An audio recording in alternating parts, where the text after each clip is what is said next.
నమస్కారం, నా పేరు శివ. అందరూ ఉన్నారు ఫ్రెండ్స్. వాళ్ళ వీడియోలో ఈపీఎఫ్ ఖాతాదారులకి మరొక ఇంపార్టెంట్ విషయాన్ని అయితే నేను చెప్పబోతున్నానండి. వీడియోకి వెళ్ళే ముందు ఇలాంటి విషయాలు మీరు మరింత చూడే కింద సబ్స్క్రైబ్ బటన్ ఉంది, దాన్ని ట్యాప్ చేసి మన ఛానల్ సబ్స్క్రైబ్ చేసి పక్కన ఉన్న బెల్ బటన్ని యాక్టివేట్ చేయండి. అనేది కాకుండా లైక్ చేయండి.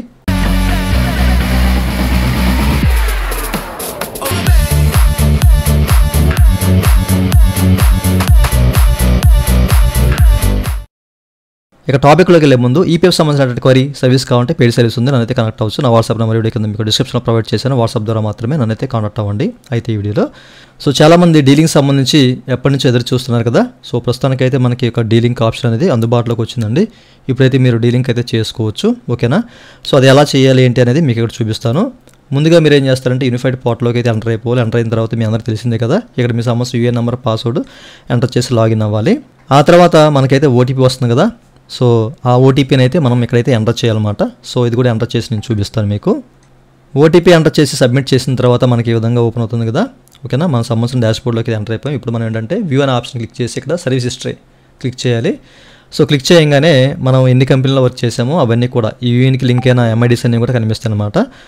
ఇక్కడ మనకి వద్దు అనుకున్న ఒక ఎంఐడీని అయితే మనం అయితే డీలింగ్ చేసుకోవచ్చు. ఇది అందరికీ తెలిసిందే. ఓకేనా? ఇప్పుడు నేను ఇక్కడ ఒక ఎంఐడీని అయితే డీలింగ్ చేద్దాం అనుకుంటున్నాను. ఇక్కడ కాంట్రిబ్యూషన్ ఉంది, దీనిలోని ఒక 2-3 months అయితే కాంట్రిబ్యూషన్ ఉందన్నమాట. అయినా కానీ నేనైతే డీలింగ్ చేద్దాం అనుకుంటున్నాను కాబట్టి వాడు సెలెక్ట్ చేసుకొని మీరు పక్కనే ఉన్న డీలింగ్ అనే ఆప్షన్ని క్లిక్ చేయాలన్నమాట. ఓకేనా? బ్లూ కలర్లో కనిపిస్తున్న డీలింగ్ అనే ఆప్షన్ క్లిక్ చేయాలి. క్లిక్ చేయగానే నెక్స్ట్ ఈ విధంగా ఓపెన్ అవుతుంది కదా. ఇక్కడ మనకి 2 ఆప్షన్స్ కనిపిస్తాయండి. ఇది క్లిక్ చేయగానే ఫస్ట్ ఏంటంటే మనకి అంటే మన కన్సర్న్ లేకుండా మనకి క్రియేట్ అయిన ఎంఐడి అనుకుంటే కనుక ఫస్ట్ సెలెక్ట్ చేసుకోండి, లేదా సెకండ్ సెలెక్ట్ చేసుకోండి. ఎప్పుడు కూడా మనం సెకండ్ సెలెక్ట్ చేసుకోవడం బెటర్. ఎందుకంటే చాలామందికి కాంట్రిబ్యూషన్ ఉంది 2 నెలలు 3 నెలలు అలాగే 1 సంవత్సరం పాటు అట్లాగే జెన్యున్గా సర్వీస్ చేసిన వాళ్ళు ఉన్నారు. అట్లాగే మన కన్సర్న్ లేకుండా కూడా క్రియేట్ అయిన ఐడీస్లో కూడా ఎంప్లాయర్ అమౌంట్ వేసినవి కూడా ఉంటాయి కదా. ఓకేనా? అయితే ఇక్కడ ఏంటంటే మన కన్సర్న్ లేకుండా కాదు. మనకి ఆఫర్ వచ్చింది, మనం బయటకు వచ్చేసాం, అయినా కానీ హెచ్ఆర్ ఒక నెల 2 నెలల్లో ఎంతో కొంత అమౌంట్ వేసి ఉంటాయి. అలాగే మనం జెన్యున్గా చేసి ఉంటాయి కాబట్టి ముఖ్యంగా ఎక్కువ ఇవే ఉంటాయి కాబట్టి అట్లాంటి వాళ్ళు 2 ఆప్షన్ తీసుకోండి. లేదు అసలు నేను జాయిన్ అవ్వలేదు అయినా కానీ క్రియేట్ చేశారు, అయినా కానీ అమౌంట్ వేశారు అంటే కనుక ఫస్ట్ ఆప్షన్ మీద తీసుకోవాలన్నమాట. ఓకేనా? ఈ విషయాన్ని గమనించాలి. నేనైతే సెకండ్ ఆప్షన్ అయితే తీసుకుంటానండి. సెకండ్ దాన్ని నేను సెలెక్ట్ చేసుకుంటాను. సెలెక్ట్ చేసుకున్న తర్వాత మనకి ఇక్కడ 2 చెక్ బాక్స్లు ఉంటాయి, టిక్ చేసుకోండి. అండ్ ఆ తర్వాత మీరేంటంటే ఇక్కడ గెట్ ఓటీపీని క్లిక్ చేయాలి. క్లిక్ చేయగానే మనకి ఏంటంటే లోడింగ్ తీసుకుంటుంది. అండ్ ఆ తర్వాత మీరు ఇక్కడ చెక్ చేసుకోవచ్చు. అట్ ద సేమ్ టైం మనకి ఓటీపీ వస్తుంది అనమాట.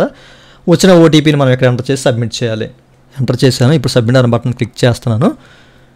క్లిక్ చేయగానే ఇక్కడ మనకు ఒక పాపప్ వచ్చింది, మీరు చెక్ చేసుకోవచ్చు.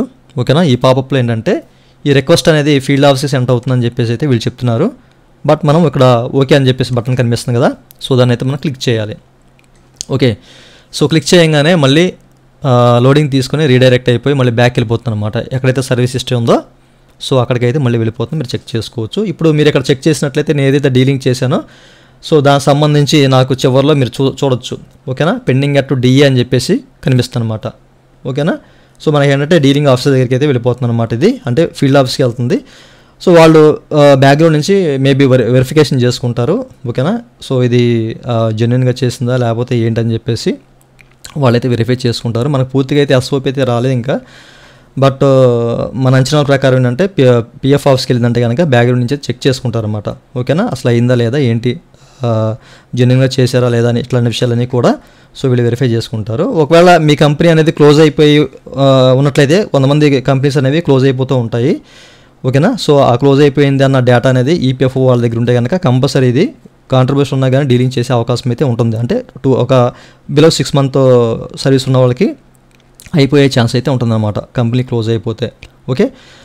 చూశారు కదా, ఈ విధంగా అయితే మనమైతే ప్రజెంట్ అయితే డీలింగ్ చేసుకోవాలి. కాంట్రిబ్యూషన్ ఉన్నా దాని మీద అట్లాంటి క్లెయిమ్ ఇనిషియేట్ అయినా కానీ చక్కగా అయితే డీలింగ్ అయితే చేసుకోవచ్చు. బట్ వెయిట్ చేయాలి, ఇది డీలింగ్ అవుతుందా లేదా, వాళ్ళు ఏం చేస్తారు ఏంటి అనేది అయితే వెయిట్ చేయాలి. సమ్ డేస్ తర్వాత మనకి ఏంటంటే ఇక్కడ ఈ పెండింగ్ అట్ డిఏ దగ్గర ఏదో ఒక రిమార్క్ అయితే వస్తుంది. లేదు మళ్ళీ అది డీలింగ్ అనే ఆప్షన్ వచ్చే అవకాశం అయితే ఉంటుంది. ఓకేనా? అంటే మళ్ళీ అదే చూపించే అవకాశం అయితే ఉంటుంది. అప్పటి వరకు ఏం జరుగుతుంది అనేది చూద్దాం. ఓకేనా? ఏ అప్డేట్ వచ్చినా మళ్ళీ మీకు తెలియపరుస్తుంది. ఇదండి వాళ్ళ వీడియో. ఈ వీడియో మీకు నచ్చితే వీకెండ్ లైక్ బటన్ లైక్ చేసి మన సపోర్ట్ చేయండి. అలాగే 2 విషయాలు మీరు మళ్ళీ తెలుసుకోవడం కింద సబ్స్క్రైబ్ బటన్ ఉంది, దాన్ని ట్యాప్ చేసి మన సబ్స్క్రైబ్ చేసి పక్కన ఉన్న బటన్ అప్డేట్ చేయండి. Thank you for watching and జై Hind. It's time to look at the enemy. Look in the mirror if he is no